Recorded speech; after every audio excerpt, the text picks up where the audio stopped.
Okay, welcome to our sit to stand segment. Here we have our patient Judy. We used the wheelchair transfer over using the one transfer bar. Let me talk about a couple of things that the table has. First of all, we have a headrest, which comes out the back and has a locking mechanism. We also have seat belts,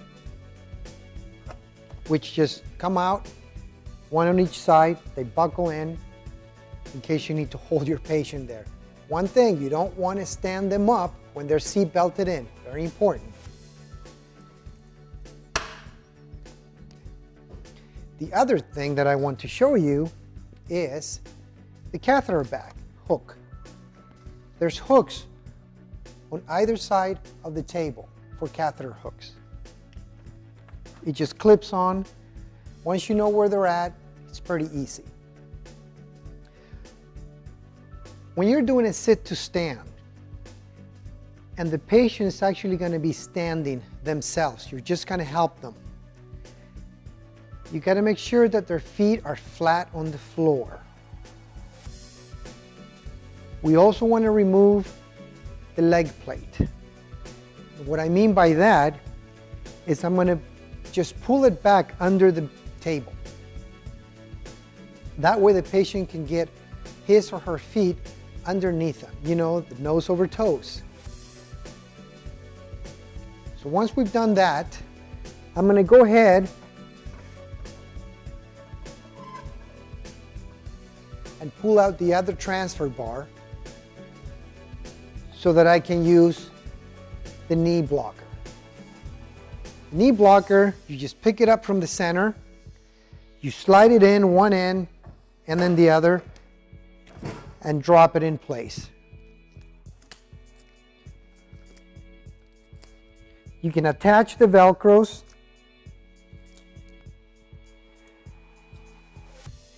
So now what I'm going to do is I'm going to slide the knee blocker closer to the patient's knees.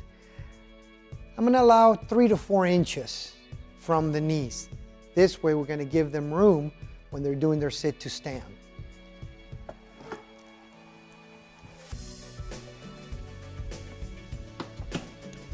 Once you have them in place, you need to lock both of them.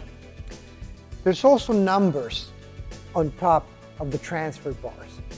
And those numbers help you to look straight down from the edge of the table onto the number so that you can have them in the same number.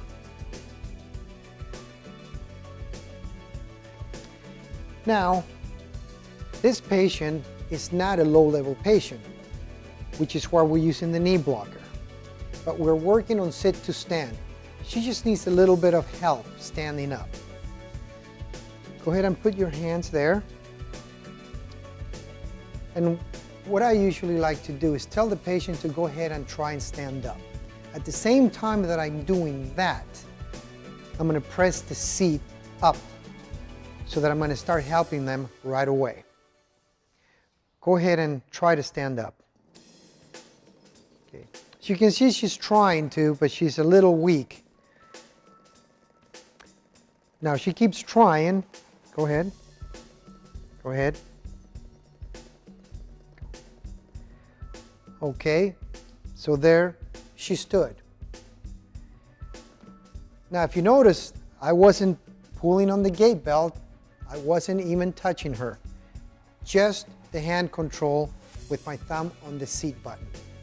As soon as the patient pulls away from the seat, I'll stop the seat and that'll tell me the degrees on the seat, and that's telling me how many degrees of assistance she needed to do a sit to stand. In this case, it was 33 degrees. Once she's standing there, I'm going to go ahead and have her sit back down, reach back with both hands, and then go ahead and sit down. Okay. I'm going to lower the seat a little bit. So I'm going to lower it 3 degrees. So now we're down to 30 degrees. And I'm going to have her go ahead and stand up again from there. Go ahead. Keep your hands down here, and I want you to push. Once you stand up, put your hands here. Okay, so she did it from 30 degrees, so we just have a 3-degree improvement. And I'm going to go ahead another 3 degrees down. Go ahead and have a seat. Reach back. Always reach back. I'm going to have her stand up again from there. Go ahead and stand up. So she's standing now from 26 degrees. Usually a patient will improve 10 degrees in one session. Go ahead and reach back and sit down.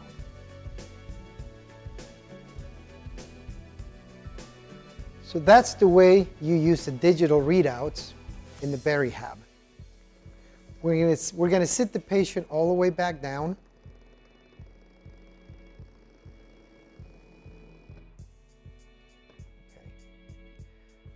And that would be the sit to stand segment.